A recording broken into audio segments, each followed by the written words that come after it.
방송에서 제공하는 투자 정보는 투자 판단에 대한 조언입니다.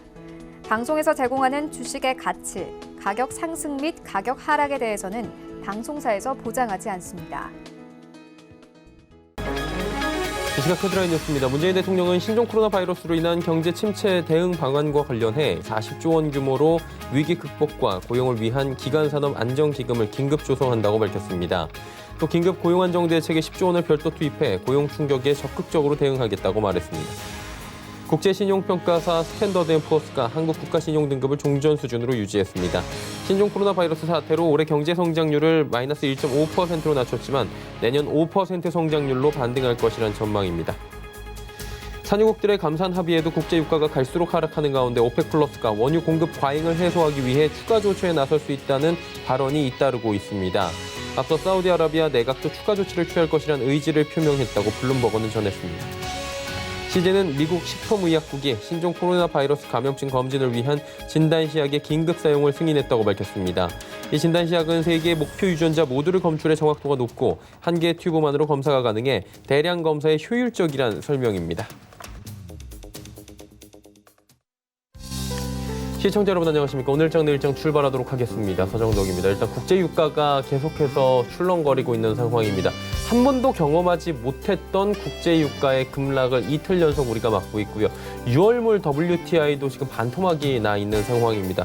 그러다 보니 지금 글로벌 증시가 휘청휘청 거리고요. 우리 시장도 장 초반에 좀 밀렸는데 우리 시장은 어제 밀린 부분은 국제유가의 마이너스 전환, 한 번도 보지 못했던 마이너스 WTI 가격을 봤고요.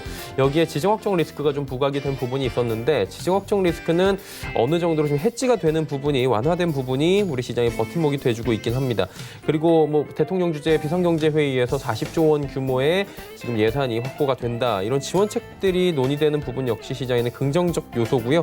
그러다 보니 코스닥은 장중에 상승 전환을 살짝 하기도 했고요. 낙폭을 줄이고 코스피도 마찬가지로 지금 어느 정도로 낙폭을 줄이려는 움직임은 계속 나오고 있습니다. 외국인의 매도도 어제 그저께보다는 좀 덜해진 상황인데 자 그래도 하락장입니다. 어떤 부분을 주의해서 봐야 될지 그리고 상승장으로의 전환 가능성은 어느 정도인지 하나하나 점검합니다. 코스피부터 만나보도록 하죠. 자, 코스피 지수가 1866입니다. 일단 1860, 1870 사이에서 지금 오가고 있는데요. 하루간의 흐름을 잠시 정리해봅니다. 보시면 장중에 1872까지도 올라갔습니다. 그리고 70 치고 다시 내려오는 모습들 확인이 되는데 일단 전략 후강 장세 쪽으로 그래프는 지금 보여지고 있습니다. 수급 보도록 하죠. 전해드렸다시피 외국인의 매도가 이틀 전보다는 확실히 줄어들고 있는 상황. 이번 주 들어서 가장 적은 외국인의 매도 물량이고요. 개인은 여전히 많이 삽니다. 그리고 기관의 매도 물량이 또다시 시장에 부담이 되고 있습니다. 다음 보도록 하죠. 삼성전자 지금 하락하는 가운데 SK하이닉스 올라가고요. 삼성바이오로직스가 조금씩 또 계속 올라가면서 60만 원 부근까지 왔습니다. 네이버 상승하고요. 다음 보도록 하죠. 셀트리온 보합인 가운데 LG생건 계속 올라갑니다. 지금 130만 원대 어느새 올라왔습니다.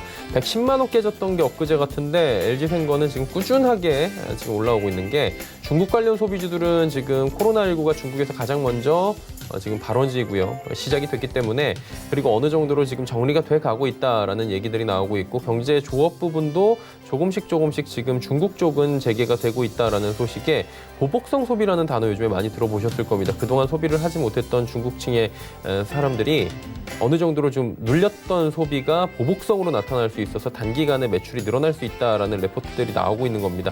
그 부분에 비례해서 LG생건이 이렇게 올라가고 있는 거고요. 현대차 같은 경우에 장중에 상승 전환도 잠깐 했었는데 낙폭 많이 줄였네요. 그래도 장 초반에 9만 원도 깨졌었는데 지금 92,200원대까지 올라와 줬습니다. 다음 보도록 하죠. 2차 전지도 오늘 살짝 눌려있는 가운데 운송장비 업종들은 지금 낙폭을 좀 줄이는 모습들 계속 나오고요. 통신 쪽이 잘 가네요. SK텔레콤 오늘도 올라갑니다. 다음 보도록 하죠.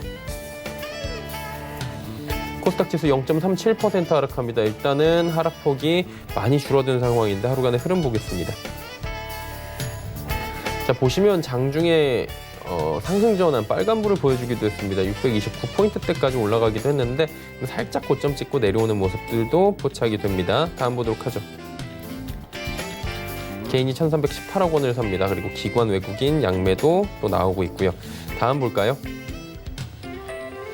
자, 보시면 시젠이 또 5위로 올라왔습니다. 장중에 시젠이 10만 원 부근까지 가기도 했는데 알고 계시다시피 미국 FDA 승인이 긴급 승인이 났다라는 소식이 오늘 호재로 작용을 했습니다. 셀트리온 헬스케어 잘 달리고요. 펄어비스 다시 이틀 만에 상승 흐름으로 전환을 합니다. HLB 빠지는 가운데 6위부터 10위 종목들도 확인해 보도록 하죠.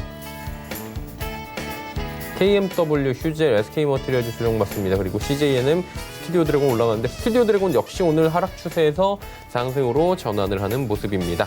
다음 볼까요?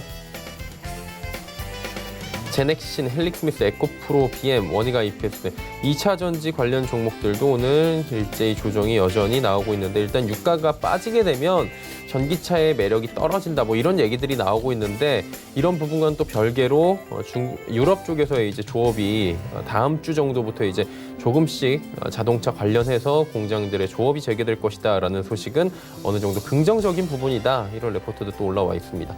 파라다이스 오늘도 올라가네요. 다음 보도록 하죠. 환율이 계속 올라가네요. 1236원대까지 올라가면서 0.51% 상승하고 강달러 이어갑니다. 종목 상담 활짝 열려 있습니다. 저희 오늘장 내일장 함께 하시면서 궁금하신 종목 있으신 분들은 미리미리 보내주시면 됩니다. 100원의 정보 이용료 부과되는 샵 0082번으로 보내주시면 2시 50분경부터 종목 상담 이어갑니다. 금일본 방송에서 제공해드리는 정보는 투자 판단에 대한 조언일 뿐입니다. 해당 주식의 가치와 수익률 보장해드리지 않는다는 점 참고해 주시길 바랍니다. 이 시각 특징주 바로 짚어보도록 하겠습니다. 정보경 캐스터입니다. 네, 국제유가 폭락으로 금융시장 불안이 이어지면서 양시장 하락세로 출발한 수요일 장입니다. 낙폭을 줄여가면서 코스피가 1870선 가까이 회복했고 코스닥은 보합권에서 움직이고 있는데요. 이 시각 이슈 종목들 어떤 게 있는지 지금부터 만나보시죠. 이 시각 종목 핫3입니다. 시젠, 아시아나항공, 비트컴퓨터가 올라와 있습니다. 오늘 가장 먼저 만나볼 종목은 시젠입니다. 코로나19 진단 시약의 FDA 긴급 승인 소식이 전해졌는데요. 이 같은 소식에 현재 7% 넘는 강세 보이고 있고요. 거래가 96,200원입니다. 하루간의 흐름도 확인해 보시죠. 오늘 개장 직후 급등하면서 출발한 주가가 상승폭을 줄이면서 다소 횡보하는 모습입니다. 시젠이 자체 개발한 코로나19 진단 시약이 미국 FDA로부터 긴급 사용 승인을 받았다는 소식이 전해졌습니다. 이 진단 시약은 3개의 목표 유전자를 모두 검출할 수 있어서 정확도가 높은 것이 특징인데요. 이번 긴급 사용 승인으로 미국의 주요 검진기관들이 시젠의 자동검사 시스템을 통한 대량 검사를 진행할 것으로 기대됩니다. 다음 종목 만나보시죠. 스마트 헬스케어에 시장에 관심이 쏠리면서 비트컴퓨터도 강세를 보이고 있는데요. 현재는 전날 대비 20% 넘게 급등했고요. 거래가 9,810원입니다. 하루간의 흐름도 확인해 보시죠. 오늘 꾸준히 상승폭을 키우면서 최고가 10,000원을 넘기기도 했고요. 현재는 고점 대비 조금 내려온 모습입니다. 비트컴퓨터가 오늘 포털 사이트 실시간 검색어에도 이름을 올리면서 시장의 주목을 받았습니다. 문재인 대통령이 지난 14일 비대면 산업을 적극적으로 육성해야 한다고 강조하면서 원격 의료 관련 종목들이 강세를 이어가고 있는데요. 병원 내 의료 데이터 시스템 디지털화로 관련 서비스를 제공하는 비트컴퓨터의 성장이 지속될 거라는 증권과 분석이 나오면서 오늘 주가 흐름에 강세를 더해주는 모습입니다. 다음 종목 만나보시죠. 정부의 유동성 지원에 아시아나 그룹주들이 강세를 보였는데요. 이 중에 아시아나항공이 현재 7% 넘게 오르면서 거래가 4,365원입니다. 하루간의 흐름도 확인해 보시죠. 오늘 급등으로 출발한 주가는 상승분을 많이 반납한 모습이고요. 현재 저점 부근에서 움직이고 있습니다. 어제 산업은행과 수출입은행이 내부위원회를 열고 아시아나항공 지원 안건을 의결했습니다. 이 두 국책은행이 코로나19 사태로 어려움을 겪는 아시아나항공에 1조 7천억 원 상당의 한도 대출을 공급하는 내용인데요. 이 같은 정부의 대규모 자금 공급 소식에 오늘 아시아나 IDT와 에어부산도 동반 강세를 보였습니다. 지금까지 이 시각 특징주 알아봤고요. 오늘의 암호화폐 시세도 점검해 보겠습니다. 오늘 오후 1시 30분을 기준으로 알아보는 코인 시세입니다. 가장 먼저 만나볼 코인 비트코인이고요. 0.49% 오르면서 836만 원대에 거래되고 있습니다. 이더리움 0.89% 올랐고요. 20만 9천 원대에서 거래되는 모습입니다. 다음 코인들도 살펴보시죠. 오늘 가장 큰 폭의 등락률을 보여준 거는 아이온 체인인데요. 12%가 넘게 오르면서 거래가는 69원이고요. 에어드란 7.5% 오르면서 539원에 가격 형성돼 있습니다. 다음 코인도 만나보시죠. 리플과 이오스 살펴보겠습니다. 리플이 0.32% 빠지면서 223원, 이오스는 0.39% 빠지면서 3,074원에 가격이 형성돼 있는 모습입니다. 지금까지 오늘의 특징주와 암호화폐 시세 만나봤습니다. 네, 오늘의 이슈 바로 살펴보도록 하겠습니다. 펠리지 투자 리서치 김민수 대표입니다. 안녕하세요. 네, 안녕하십니까. IMF가 세계 경제 성장률 마이너스 3%로 지금 진단을 했습니다. 2009년 금융위기 이후에 두 번째인데 이 굉장히 지금 경기 상황이 그만큼 안 좋다는 거예요. 어떻게 보십니까? 네, 그렇습니다. 일단 IMF 하게 되면은 그래도 공신력 있는 국제기관이죠. 거기서 이제 이번에 한참 동안 고민을 하다가 이번에 경제 전망 보고서를 내놨는데 올해 글로벌 경제 성장률이 기존의 한 3%대 이상 상승해서 마이너스 3%대로 상당히 위축세를 심하게 반영을 했는데요. 근데 이 부분 또한 눈여겨볼 게 2분기에 유행병이 최고조고 하반기에 회복을 한다는 가정입니다. 그러다 보니까 어떤 가정도 같이 염두를 할 필요가 있을 걸로 보여지고 있는데요. 그러다 보니까 지금 어떤 경제 대공황 이후에 최악의 경기 침체를 예상을 하고 있는 상황들이고요. 게다가 대공황 이후에 첫 선진국과 신흥시장, 개발도상국까지 모두 다 불황이라는 데 초점을 맞추고 있는데요. 그러다 보니까 내년까지 전 세계 GDP의 손실이 약 한 9조 달러, 이 정도 규모가 얼마만큼 되냐면은 일본과 독일을 합친 경제 규모만큼 된다고 합니다. 그러다 보니까 상당히 큰 흐름이라고 봐야 될 흐름들인데요. 그런 상황 쪽에서 봤을 때 일단 글로벌 경제 성장률 전망치를 보게 되면 어떤 선진국이 마이너스 6%대, 상대적으로 신흥국이 마이너스 1%대로 좀 더 신흥국이 선전할 걸로 보여지고 있는데 특히 유로존이나 일본 모두 다 유로존은 7%대, 일본은 5%대 하락을 하는 현상이 나오다 보니까 이런 선진국 중심의 부진 대비해서는 상대적으로 한국 같은 경우도 마이너스 1.2%로 전망을 하고 있는데요. 특히 중국이나 인도가 그래도 이 타격에서도 플러스권을 유지를 할 것이다. 한 1%대 성장은 할 것이다라는 관점 쪽에서 상대적으로 눈이 가다 보니까 오히려 선진국 대비해서 신흥국 쪽에서의 선전이 좀 나오지 않나 생각이 들고 있고요. 이런 부분이 만약에 현실화된다라고 하게 되면 지난 2, 3년간은 선진국 증시가 좀 더 강했었는데 오히려 바톤이 신흥국 쪽으로 넘어온다라고 하게 되면 한국을 필두로 한 시장 상황들이 오히려 좀 더 낮게 펼쳐지는 게 아닐까라고 생각을 하고 있는데요. 하지만 전반적인 키워드 자체 딱 하나는 불확실성입니다. 특히 바이러스 관련돼서 어떤 역학적인 부분들이라든가 봉쇄 조치 그리고 치료제와 백신 여러 가지 변수가 많습니다. 그러다 보니까 IMF 자체에서도 예측이 어렵다라고 얘기를 하고 있고요. 그러다 보니까 기본적으로 건강 관련된 위기에서 시작해서 공급과 수요가 붕괴되면서 최근에 유가 같은 상품 가격에 급변하는 모습들까지 기업이나 가게, 정부에 모두 다 어떤 위기가 다가오고 있는 흐름들로 해석을 하고 있는데요. 하지만 그나마 내년 같은 경우는 전망이 좀 희망적이라고 보여지고 있는데 내년에 글로벌 경제 성장률은 5.8%대로 또 빠르게 회복할 것이다라는 쪽에서 무게를 두고 있는데 하지만 이 부분도 단서가 달려있죠. 유행병이 적어도 상반기에 끝나고 하반기에 회복된다라는 가정이다 보니까 이 부분도 일단은 희망을 갖지만은 여전히 또 변수는 있다라고 봐야 될 것 같고요. 오히려 유행병이 장기화된다라고 하게 되면은 2020년 오히려 올해 같은 경우 3% 추가적으로 감소가 될 것이다라고 하게 되면 올해 성장률이 마이너스 6%까지 전망을 하고 있고요. 내년 같은 경우는 8% 추가 감소한다라고 하게 되면 오히려 지금 극과 극입니다. 즉 올해 바라보는 올해에서 어떤 빠르게 안정을 찾는다라고 하게 되면 내년에 급반등하는 경기를 볼 수 있을 것 같은데 만약에 올해 전반적으로 계속 발목을 잡는다라고 하게 되면 올해보다 내년은 더 안 좋을 것이다 라고 예측을 하는 만큼 이에 따른 가장 큰 관건은 다 아시는 것처럼 이 코로나19 사태의 안정권이라고 봐야 될 부분들이죠.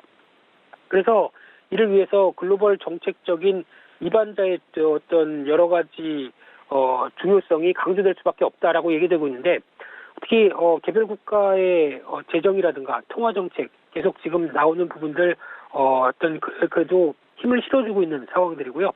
하지만 지금 전 세계 공조 체계에 대해서는 강조를 하고 있는데 최근 들어서 약간 좀 불협화음이 나오고 있죠. 특히 중국의 관련돼서 이 원천지가 발생지가 중국이다 보니까 어떤 손해배상을 청구하려는 움직임까지도 나오고 있고, 또 하나 유럽 같은 경우는 이탈리아가 국민들의 어떤 반응이 지금 독일이나 유럽에서 해준 게 뭐 있냐, 우리 탈퇴해야 되겠다라고 하는 약간 공조가 아니라 분열음이 나오고 있다라는 부분들도 어떻게 보면 우려 대상이 될 수가 있는 상황이기 때문에, 일단 가장 중요한 부분들은 이 부분을 어느 정도 빠르게 안정시키고 다음 국면으로 넘어가느냐, 이 부분이 가장 중요하게 봐야 될 문제가 아닐까 생각되고 있습니다. 예, 그리고 지금 유가를 여쭤봐야 될 것 같은 게, 유가가 저유가가 아니라 마이너스 유가를 저희가 보다 보니까 이게 표현을 좀 달리해야 되지 않을까 이런 생각이 들 정도예요. 어쨌든 간에 유가가 이렇게 빠지는데 다른 수혜 업종들이 있을 텐데 이 부분 좀 관심 가져봐도 됩니까? 네, 어제 같은 경우도 상당히 이슈가 많이 됐었고요. 예. 특히 또 최근 들어서 표현으로는 유가 뭐 땡처리한다 뭐 이런 관점이 나오면서 거의 돈 줄 테니 가져가라라고 하는 표현까지도 나오고 있는데요. 근데 저희가 일단 유가를 보면서 가장 먼저 생각해야 될 부분들은, 저희가 알고 있는 WTI 국제 유가는 선물 시세입니다. 즉 현물이 아니라 앞으로의 가격 변동까지 염두한 선물 시세다 보니까, 선물 같은 경우는 일단 만기가 되면은 청산이 돼야 되죠. 그러다 보면은 지금 같은 일반 투자자 입장 쪽으로 봤을 때 어떤 뭐 원유 저장 시설도 없는 상황 쪽에서 롱 포지션을 갖고 있었을 때 이를 그대로 청산받는다라고 하게 되면, 지금 결제를 해서 롱 포지션 자체에 대해서 어떤 달러를 주고 기름을 갖고 와야 되는 입장이죠. 근데 그렇게 할 수가 전혀 없는 입장 쪽에서 보관 비용이나 운송 비용 모두 다 발생한다라고 하게 되면 마이너스라도 던져야 되겠죠. 그런 현상들이 최근에 일어났다고 보시면 될 것 같고요. 그러다 보니까 일단 지금 또 하나의, 그렇다고 해서 6월물 같은 경우는 괜찮느냐? 지금 현재 보니까 한 12달러대 정도에서 움직이는 걸로 보여지고 있는데, 일단 어떤 구조적인 부분 외에도 여러 가지 생각해 볼 게 많다라고 보여지고 있는 상황들인데요. 그러다 보니까 아무래도 지금은 공급 얘기보다는 수요 쪽이 가장 중요하다고 봐야 될 것 같습니다. 그만큼 수요와 관련돼서 변화가 확인이 돼야, 대표적으로 지역 봉쇄가 풀려야 이제 사람들이 이동하고 그동안 멈췄던 어떤 기계도 돌아가고 자동차도 움직이고 이런 현상이 나오다 보니까, 그때는 아마 한 4월 말이나 5월 초 지역 봉쇄가 끝나고 났었을 때는 그때 한 20달러대 위로 올라오는 현상이 나오지 않을까. 하지만 당분간은 변동성이 크고 추세적인 반등의 기대는 조금 늦춰져야 되지 않을까라고 보여지고 있는데, 그러다 보니까 유가 관련돼서 다 아시는 것처럼 피해 업종은 대표적으로 정유, 조선건설, 신재생에너지까지 될 수밖에 없고요. 수혜 업종은 그래도 운송 쪽의 항공, 그리고 육상 운송 이런 쪽인데, 특히 항공은 수요 자체가 또 확 죽어버렸죠. 그러다 보니까 그나마 택배와 관련된 물류 쪽이 온라인 쪽이 낫다라는 관점 쪽에서 부각을 받는 게 육상 운송이라고 봐야 될 것 같고요. 또한 석유화학 같은 경우도 제품의 원가를 떨어뜨릴 수 있는 요인이다라는 관점 쪽에서 눈여겨보는데, 마찬가지로 수요가 받쳐주지 못한다라고 하게 되면 팔리지 않는다라는 관점 쪽에서는 또 부담감이 있고요. 또 자동차 같은 경우도 SUV 같은 연비가 높은 자동차 같은 경우도 수혜일 수는 있겠다고 보여지고 있지만은 사람들이 가서 차를 사려고 하지 않는 상황들이죠. 그러다 보니까 지금 아무래도 어떤 섹터 관련된 쪽은 수혜 섹터가 있음에도 불구하고 개별적인 요인으로 봐야 된다라는 쪽으로 바라보고 있는데, 그러다 보니까 지금 중요하게 봐야 될 석유화학 관련된 섹터 쪽에서도 일단 수혜의 시각은 높아지고 있습니다. 대표적으로 롯데케미칼, 대한유화 같은 종목 같은 경우는 이제 스프레드가 좀 긍정적으로 바뀌다 보니까 올해 시장 대비해서 선전하는 모습들, 저점에서 올라오는 모습들이 확인되고 있고요. 그밖에 SKC 같은 경우는 어떤 기초화학 관련된 쪽도 있지만은 개별적인 요인이라고 봐야 될 것 같습니다. 대표적으로 산업 소재 쪽의 모습들이고요. 게다가 동박 관련된 쪽의 회사를 인수를 하다 보니까 2차 전지 쪽에서 또 필수적인 어떤 변화를 가져가는 게 아니라는 관점 쪽에서 시장이 조금 더 긍정적으로 바라보고 있고요.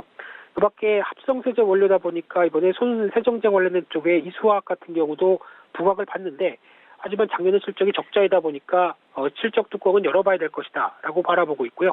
그밖에 금호석유 같은 경우도 라텍스 장갑 쪽에 합성 고무 쪽에서 보게 되면은 아무래도 수요가 늘었을 것이다라고 추정하고 있는데, 또 페인트 업종 쪽도 호재겠죠. 그런데 지금 건설업황이 상대적으로 부진하다 보니까 아무래도 어떤 지금 수요와 관련된 부분들은 좀 더 생각해야 되겠다 이런 입장이고요. 그래서 그나마 가장 긍정적으로 바라볼 수 있는 쪽이 수요 쪽도 살아있고 원가도 떨어지고 꾸준한 실적을 보여주는 쪽을 본다라고 하게 되면 계면 활성제 관련된 종목이라고 봐야 될 것 같습니다.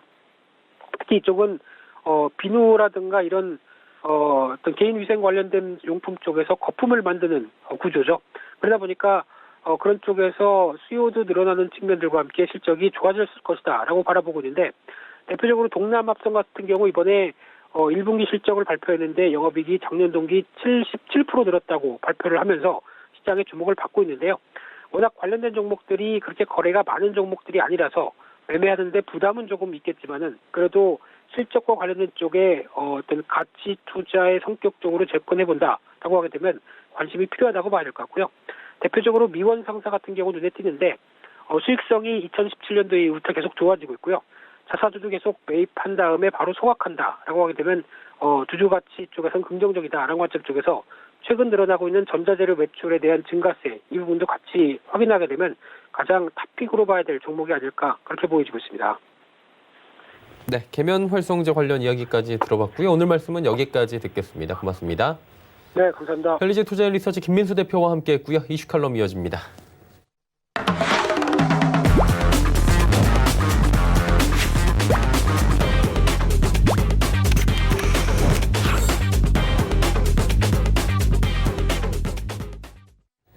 이슈 칼럼 시간입니다. SPM 김형진 대표와 함께하도록 하겠습니다. 대표님 어서 오세요. 네, 안녕하십니까? 네, 각국은 지금 돈 풀기로 지금 공조를 하고 있습니다. 한마디로 어떠한 악재가 터져도 돈을 더 풀어서 막아버리겠다라는 의지를 보여주고 있는 건데, 문제는 또 유가에서 계속 터지고 있는 것 같아요. 지금 시장 상황 어떻게 보는 게 좋겠습니까? 네, 맞습니다. 그래서 지금 어제 뭐 안 좋은 얘기 나오고 또 이 유가 쪽이 계속 좀 시장에서 걸리적거리고 있어도 시장이 뭐 이렇게 급락으로 흘러가는 모습은 안 나타나고 있다. 결국 어느 정도 공조가 되면서 안정이 되고 있는 그런 모습. 그러니까 상승에선 지금 단기적으로 많이 올랐기 때문에 걸리는 자리에서 걸리고 있지만 급락으로 그렇게 예전하고는 좀 틀린 모습이 나타나고 있다. 이렇게 보시면 될 것 같습니다. 말씀하신 것처럼 지난주부터 기다려왔던 글로벌 QE 공조가 시작이 됐죠. 한국은행도 그리고 IMF도 월드뱅크도 같이 공조를 시작했는데, 저소득 국가 채무연장 IMF 쪽에서 결정을 하고 바로 또 미국 재무부가 지지 입장 확인하고, 그리고 한국 같은 경우는 77개국 대상 채무 상환 유예 예정이다 이렇게 밝혔죠. 그리고 오늘은 한국 정부의 경기 부양책도 이 연장선에서 좀 보면 될 듯하고요. 그리고 얼마 전에 FRB는 중국 쪽에 이런 77개국 대상 채무 상환을 유예하는 것, 이걸 기대하는 리포트를 냈다 이렇게 말씀을 드렸었는데, 중국 쪽에서 확실한 입장은 제가 좀 찾지 못했습니다. 보도도 아직 안 되고 있고요. 그래서 일단 중국은 이번 주에 나타났었던 금리 인하 같은 보조적 수단으로 동참하고 있다. 이 정도로 보시면 될 것 같습니다. 그런데 이제 이러한 QE 동참 이후에 마지막 퍼즐로 유가를 보자 이렇게 말씀을 드렸었는데,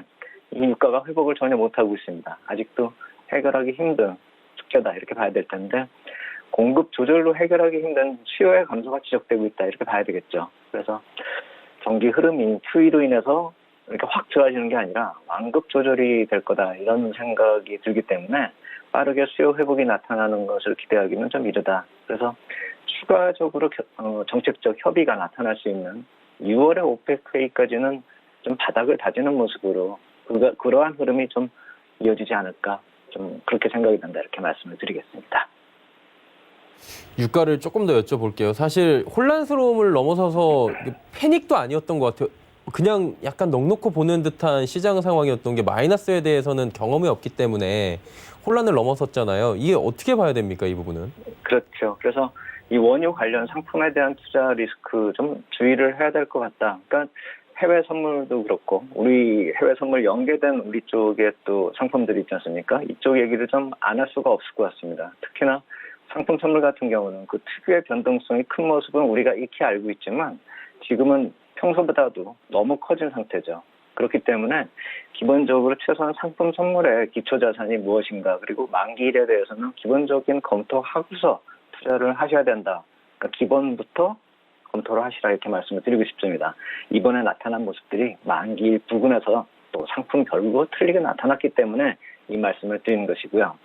주가지수 선물하고 비슷하게 생각해서 그냥 디지털로 투자한다는 그런 개념으로 인식하는 경우가 있는데 그렇지가 않습니다. 기초자산 따라 틀리다는 것이죠. 그래서 파생 상품 시장에서 쓰는 그 용어로 따져본다면은 현금 결제하고 현물 인수도 결제 이 차이점도 우리가 파악을 해야 되는데 우리가 보통 현물 결제는 방금 전에 말씀드렸듯이 지수 인덱스나 금리 같이 실물이 없는 경우에는 우리가 현금으로 결제를 만기일날 해버리죠.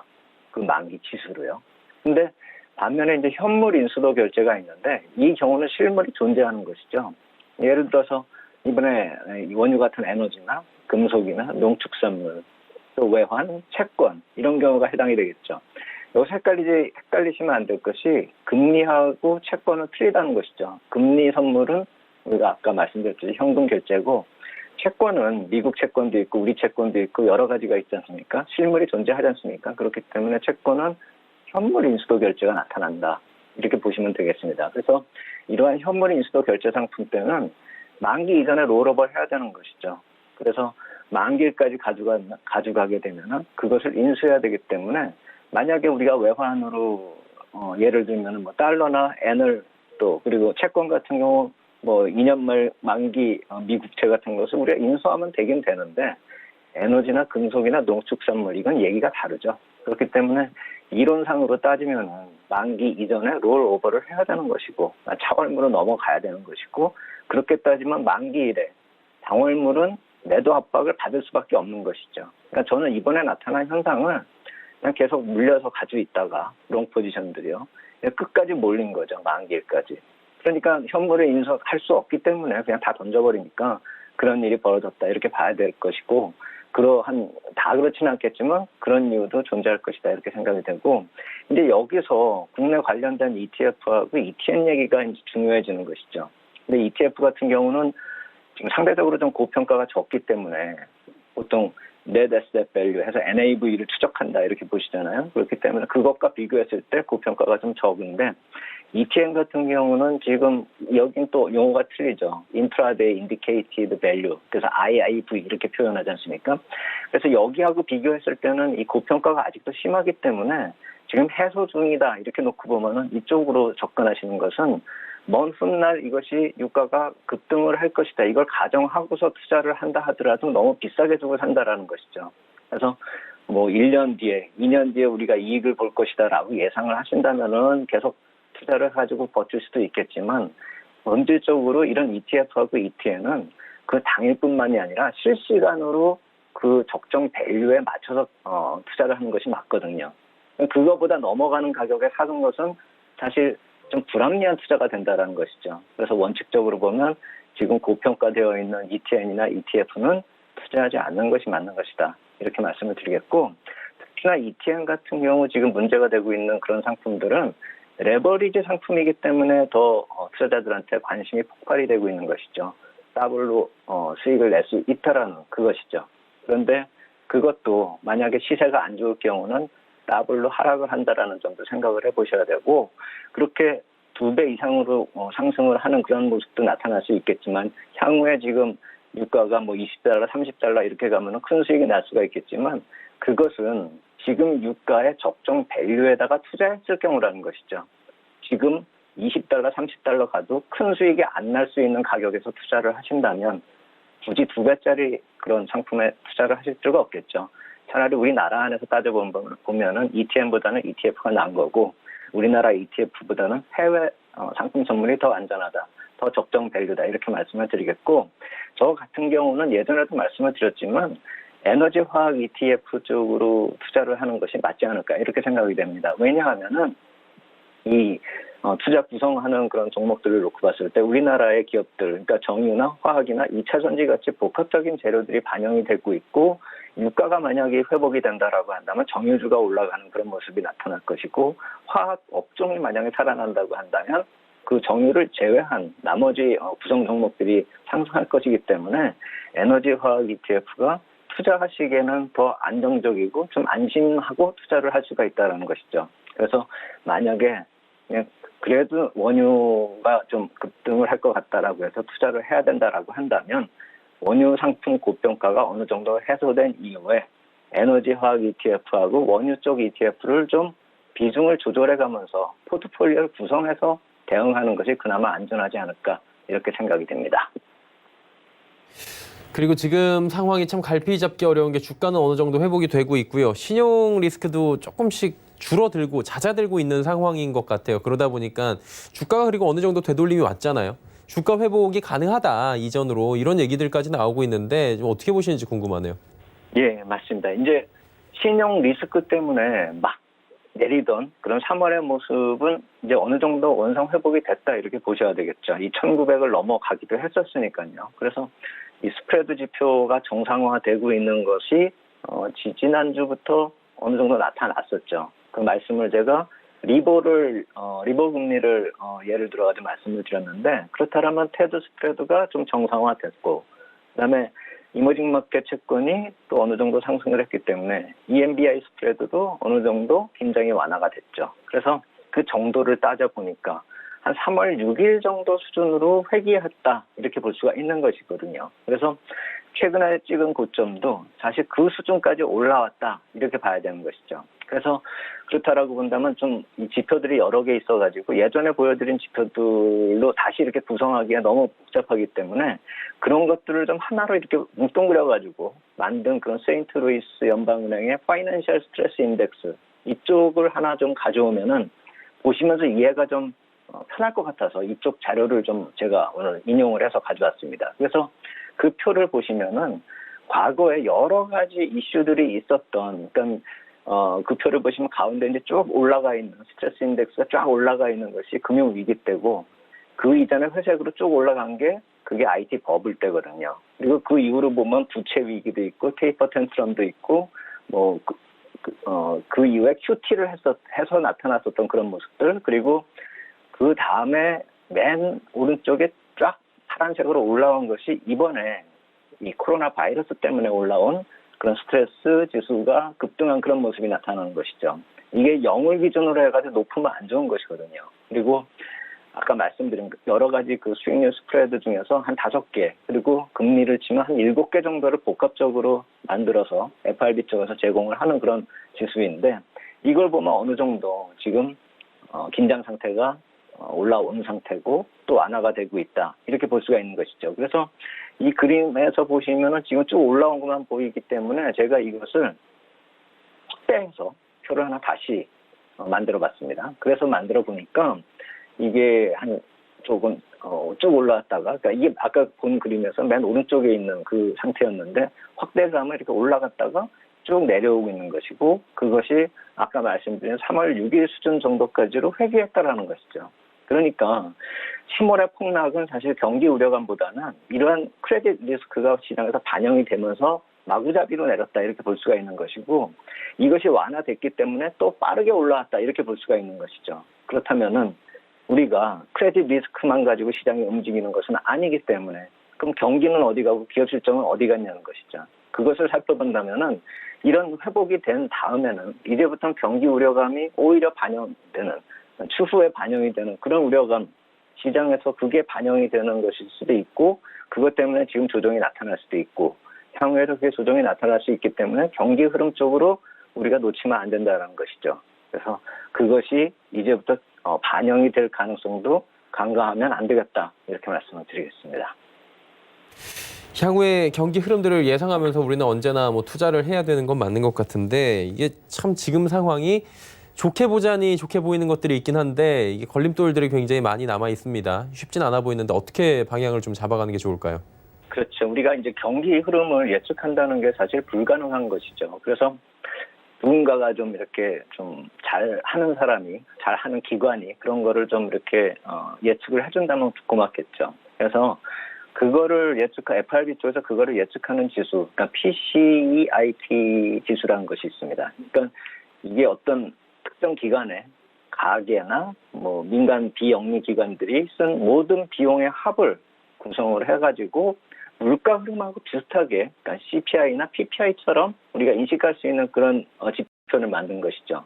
보통 CPI나 PPI는 노동부 쪽에서 나오는데 이 지표 PCEIT 이쪽은 상무부 쪽에서 집계해가지고 내놓고 있죠. 그래서 지출 규모가 어느 정도 바뀌는지 그래가지고 그 가격을 수치로 놓고 보면은 개인 소비 지출 가격 지수가 나타난다는 것이죠. 그렇다면은 미국의 경제 수준하고 그에 따라서 또 FRB가 정책을 어떻게 끌고 갈 것인가 이거를 읽을 수가 있다는 것이죠. 그래서 그 표를 보면 제가 이렇게 파란색 박스하고 오렌지색 박스를 만들었는데 파란색 박스는 작년 겁니다.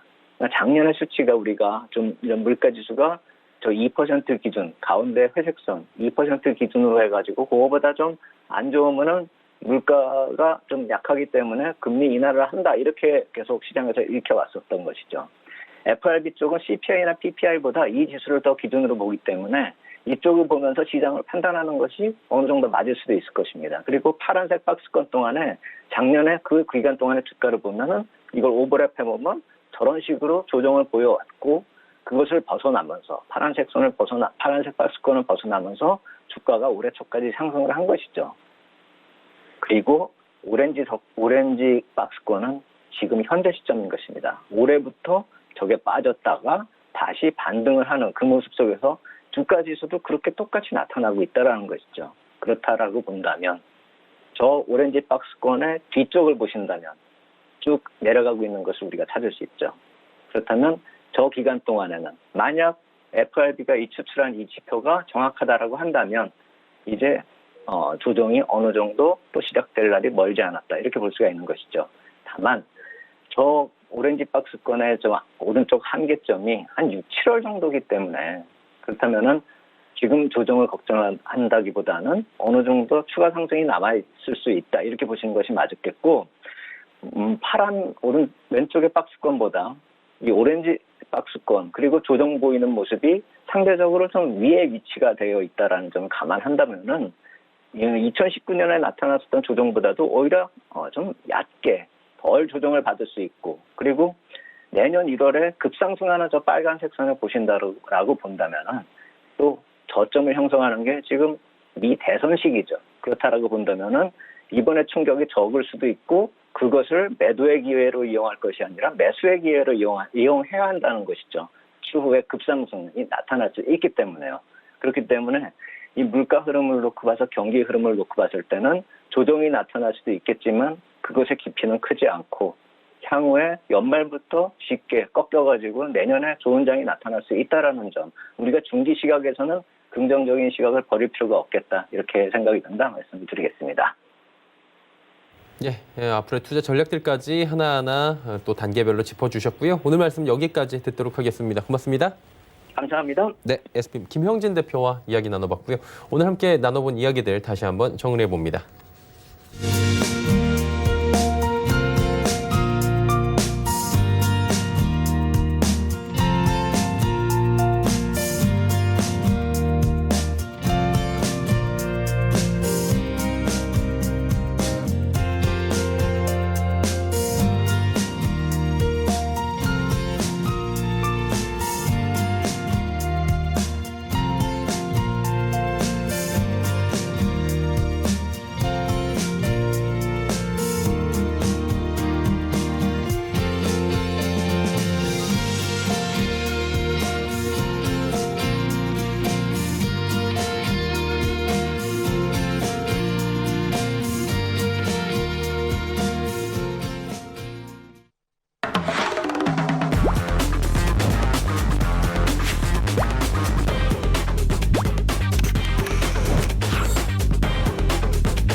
네, 종목 이야기 바로 출발해 보도록 하겠습니다. 희망투자연구소 이청원 본부장 함께합니다. 어서 오세요.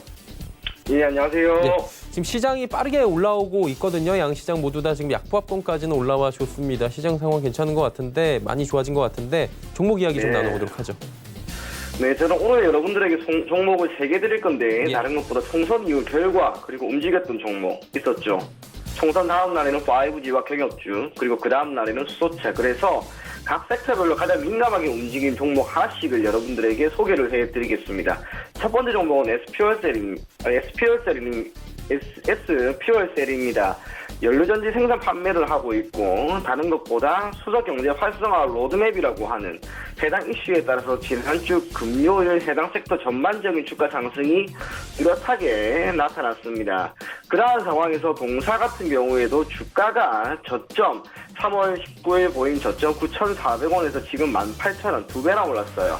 한 달 정도도 안 된 시간 동안 시장이 그렇게 상승했다 하더라도 시장보다 월등히 큰 상승 흐름이 보인 것은 그만큼 이 종목이 힘이 있다라고 하는 것이고, 다르게 표현을 하면은 주가가 밀렸던 근본적인 원인은 시장이라고 우리가 할 수가 있습니다. 그렇기 때문에 시장이 지금보다 더 좋아질 것이라고 하는 저의 판단 아래 SPL세 또한 주가 상승은 더욱 뚜렷하게 나타날 것으로 보입니다.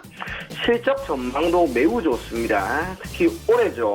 올해 매출액은 전년 대비 2배, 그리고 영업이익은 약 3배 이상 상승할 것으로 기대가 된다는 점, 실적도 좋고 정부 차원에서의 수혜도 얻을 수 있다라고 하는 그 점이 동사의 기업 가치를 크게 증가시킬 수 있는 변수로 작용하지 않을까, 그렇게 생각이 됩니다. 그래서 동사 같은 경우에는 가급적 현재가의 매수를 하시고요. 목표 가격은 25,000원, 손절 가격은 16,000원 제시해 드리겠습니다. 다음 종목은 대하TI입니다. 이 종목 또한 우리가 너무나 잘 알고 있는 기업입니다. 남북 경협주 대장, 그중에서도 철도 관련주 대장이라고 우리가 평가를 하고 있는데, 지난주 목요일부터 움직였어요. 주가가 저점 2,470원부터 7,000원까지 불과 한 달입니다. 그러한 상황에서 지난 총선 이후 상승이 2배 정도 나왔다고 하는 점에서 경협주 전반적인 주가 상승은 우리가 어느 정도는 생각할 수 있지 않을까. 그와 함께 주가 상승이 장기적으로 조금 더 이어질 수 있지 않을까. 그런 생각이 충분히 들게 만드는 게 바로 동사라고 할 수 있습니다. 동사와 비슷한 섹터에 있는 푸른기술, 현대로템, 그리고 대우에이에 이 모든 종목들이 주가 상승이 뚜렷하게 나왔죠.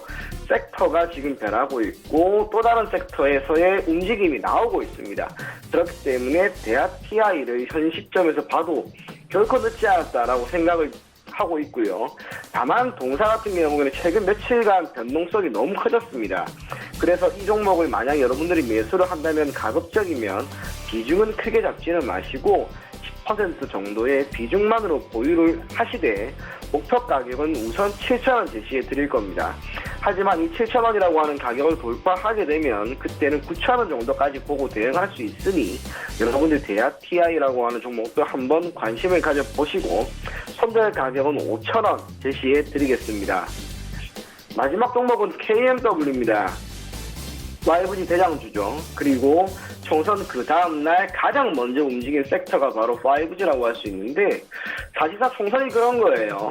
기존 현재 정권이 유지해 나갔던 경제 정책을 조금 더 이어나갈 수 있고 오히려 확장시킬 수 있는 하나의 영향력을 가진 변수로 떠올랐다고 봅니다.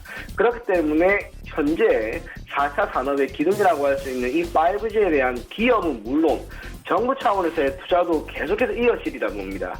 반드시 수혜를 받을 수 있는 종목. 그래서 단기적인 관점보다는 여러분들이 중기나 장기적으로 가지고 가는 것이 더 좋은 것이 아닌가, 그렇게 생각이 되고요. 기업이 보유한 가치라고 하는 것은 결국에는 주가로 평가를 받을 겁니다.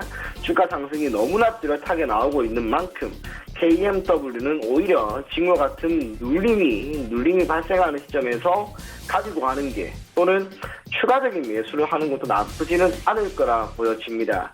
기술적으로 중요한 자리가 61,300원이었습니다. 그러다가 지난주부터 이 가격을 완전히 돌파하고 이제 안착이 된 상황이고, 수급적으로는 외국인이 정말 좋아하는 종목입니다. 지금 시장에 외국인들이 현물 쪽에서는 크게 들어오지 않음에도 불구하고 이 종목만큼은 외국인이 지금 계속해서 보고 있다는 것. 그래서 KMW를 여러분들이 장기적인 관점에서 계속 가지고 갈 것을 권해드리겠습니다. 목표 가격은 우선 8만원 제시해 드릴 건데, 제 생각에 빠르면 상반기 안에 돌파를 할 것 같습니다. 그렇게 될 경우에는 목표 가격은 10만원까지 여러분들이 두고 대응을 하시고 손절 가격은 7만원 제시해 드리겠습니다. 네, KMW까지 이야기 나눠봤습니다. 지난 시간에 지금 JNTC 단기로 접근을 해봤는데 어땠습니까? 네, 추천하고 나서 조금 빠르게 움직여졌습니다. 시장이 회복되는 게 있었죠. 그렇기 때문에 주가가 제가 추천했던 종가 기준으로 17% 정도 상승을 했는데, 이후 주가가 밀렸습니다. 오늘까지 3거래에 밀렸는데 이건 다른 영향이 아니에요. 시장이었어요. 시장이 밀리니까 종목이 밀린다라고 하는 것. 그렇기 때문에 이 종목은 한편으로는 단기적으로 점핑을 할 만큼 모멘텀이 있음과 동시에 시장 영향을 맞는 종목이라고 하는 것을 우리가 알 수가 있습니다. 하지만 10,000원이라고 하는 가격대에서 저는 개인적으로 지금 시장이 다시 한번 살아나고 있으니까, 반등이 나오고 있으니까 이 정도 가격대에서 내일부터 한번 움직임이 더 나올 것 같아요. 지금 다시 들어가도 괜찮은 종목이라고 보입니다. 만약 다시 이 종목을 들어가시는 분이 있다면 그때는 목표 가격을 15,000원까지 잡고 대응하십시오. 충분히 기업 가치가 너무나 괜찮은 종목인 만큼 해당 종목 이제는 단기가 아닌 중장기적으로 여러분들에게 다시 한번 추천을 해드리도록 하겠습니다. JNTC 이야기 나눠봤고요. 오늘은 어떤 종목 좀 짧게 볼까요? 네, SPLCL이라고 하는 종목을 조금 짧게 예. 보는 것도 괜찮을 것 같습니다. 이유가 동사 같은 경우 어제 주가가 많이 눌렸는데 힘이 상당히 좋았습니다. 어제도 장 초반에 밀리긴 했지만 결국에 이걸 회복하는 움직임이 분명 나왔고 오늘도 이러한 시장에서 크게 밀림이 없어요. 더군다나 기술적으로 중요한 장기 이평선을 지금 정확하게 밟으면서 수급도 조금씩 탄력을 받고 있기 때문에 단기적으로 매우 좋은 결과를 줄 겁니다. 하지만 단기적인 결과는 대략 한 5%만 봐도 나쁜 게 아니죠. 그렇기 때문에 19,000원 정도에서는 여러분들이 우선 차익 실현을 하시고요. 그게 아니라 난 이 종목을 아까 제가 이야기 드린 것처럼 한번 가지고 가겠다. 그러신 분들은 25,000원까지 보십시오. 가지고 가도 충분히 가치 있는 그런 기업이 아닐까 그렇게 생각이 됩니다. 네, SPO셀까지 이야기 나눠봤고요. 오늘 말씀은 여기까지 듣도록 하겠습니다. 고맙습니다. 네, 감사합니다. 이청원 본부장과 이야기 나눠봤습니다. 내일의 종목 330 바로 이어집니다.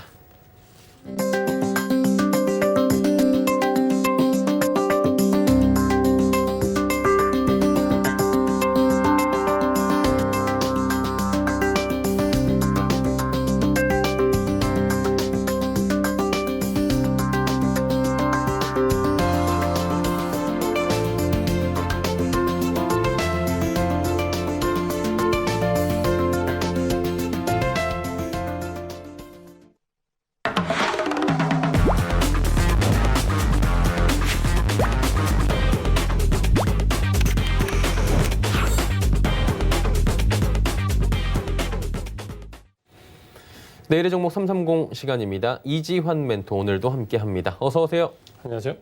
네, 주제부터 살펴보도록 하죠.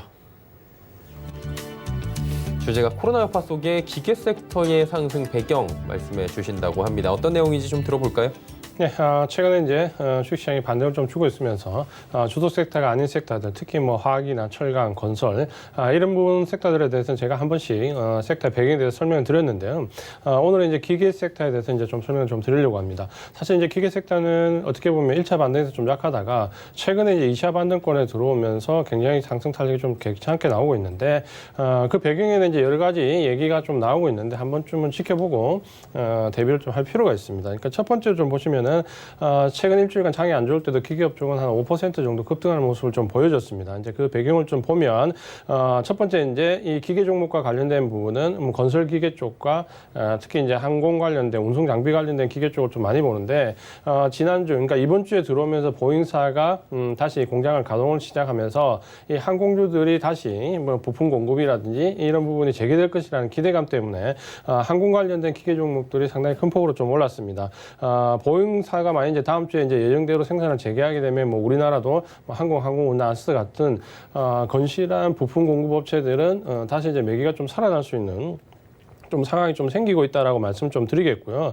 여기에 이제 특히 이제 중국과 관련된 부분에서 중국은 코로나19가 어느 정도 정리가 된 다음에 대규모 이제 금리 인하와 함께 경기 부양책을 좀 꺼내들고 있는데 특히 이제 인프라 투자에 대한 기대감이 상당히 크면서 이 부분이 기대감으로 작용을 했는데 실제로 뚜껑을 열어보니까 3월 달에 굴삭기 판매량이 전년 동기 대비해서 10% 넘게 한 11% 가량이나 상승을 했습니다. 그러면 실제로 우리가 중국이 경기 부양책을 내면 어느 정도 건설 기계업종들에 좀 반등을 줄 수 있다라는 가정을 했는데 3월 달에 굉장히 코로나19의 영향으로 어려운 가운데서도 굴삭기 판매가 좀 늘어났다라는 부분은 기대감이 실적으로 조금씩 반영이 되고 있다라고 좀 보시면 될 것 같고요. 이런 부분들 때문에 중국 관련되어 있는 건설 기계 관련된 종목들도 상당히 상승 탄력이 조금 나오고 있는 모습을 좀 보여주고 있습니다. 여기에 지난주부터 총선 이후에 우리 시장에 반영되고 있는 테마 중에서 가장 강한 테마 중에 하나가 바로 이제 남북 경협주 테마인데요. 물론 어제는 김정은 위원장의 위독 소리 나오면서 주가가 장면 출렁거리기도 했는데 장 후반부에 보시면은 낙폭을 대부분 좀 회복하는 모습을 많이 보여줬습니다. 그런 부분을 보시면은 역시 이제 남북 경협과 관련된 부분에서 철도 관련된 건설 장비, 기계, 설비 지역에서 상당히 상승 탄력이 좀 두드러지고 있기 때문에 남북 경협과 관련된 부분에서도 기계 업종들이 상당히 좀 테마를 나타내고 있습니다. 그렇게 보신다면 지금은 공장이 셧다운된 부분에서 공장이 다시 재개되는 부분과 함께 중국의 대규모 경기 부양 정책, 여기에 최근에 남북 경협주와 관련된 흐름, 이 세 가지 테마가 결국에는 건설, 기계 장비 쪽으로 상승 모멘텀으로 좀 작용을 하면서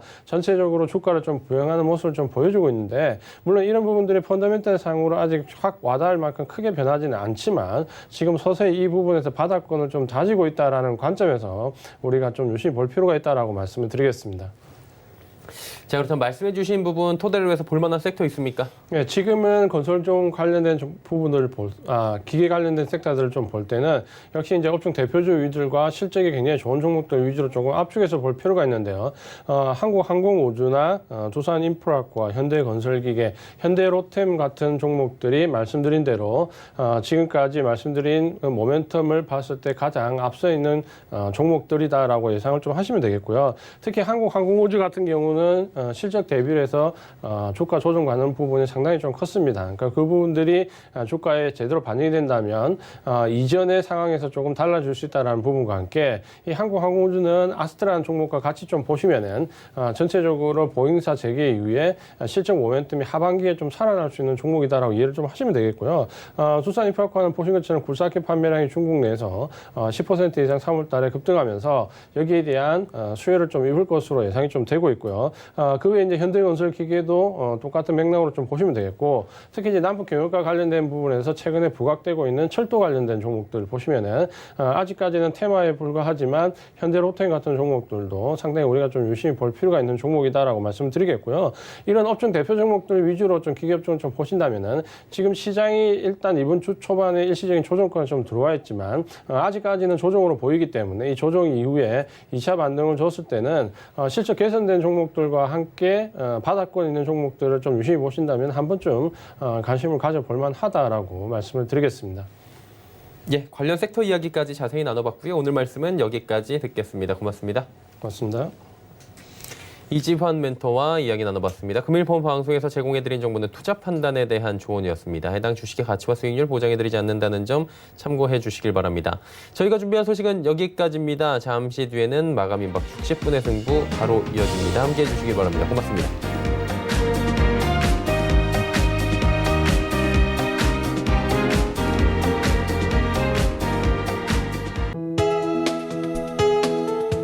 방송에서 제공하는 투자 정보는 투자 판단에 대한 조언입니다. 방송에서 제공하는 주식의 가치, 가격 상승 및 가격 하락에 대해서는 방송사에서 보장하지 않습니다.